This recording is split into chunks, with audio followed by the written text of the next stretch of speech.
கர்த்தருக்கு ஸ்தோத்திரம். இன்றைய வசனம், வாக்கு தத்தம் பண்ணினவர் உண்மை உள்ளவராய் இருக்கிறாரே. எபிரெயர் 10:23.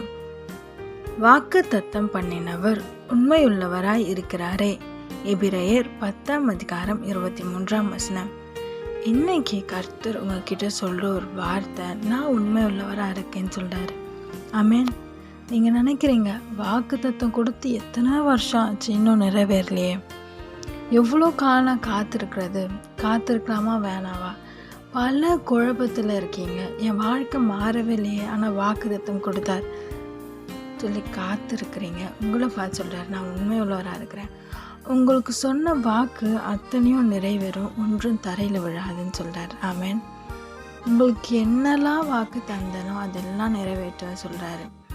நீங்கள் கூட அந்த வாக்குத்தத்தை மறந்துருக்கலாம், ஆனால் அவர் மறக்காமல் எல்லாவற்றையும் ஞாபகம் வைத்து உங்களுக்கு நிறைவேற்றி ஆசீர்வதிப்பார். ஆமேன்.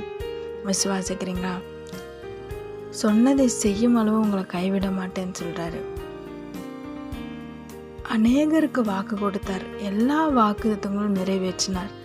உங்களுக்கும் வாக்கு கொடுத்துருக்கிறார், நிச்சயமாக நிறைவேற்றுவார். பயப்படாதீங்க, கலங்காதீங்க. உங்களோடு இருந்து பெரிய காரியங்களை செய்து ஆசீர்வதிப்பார். ஆமேன்.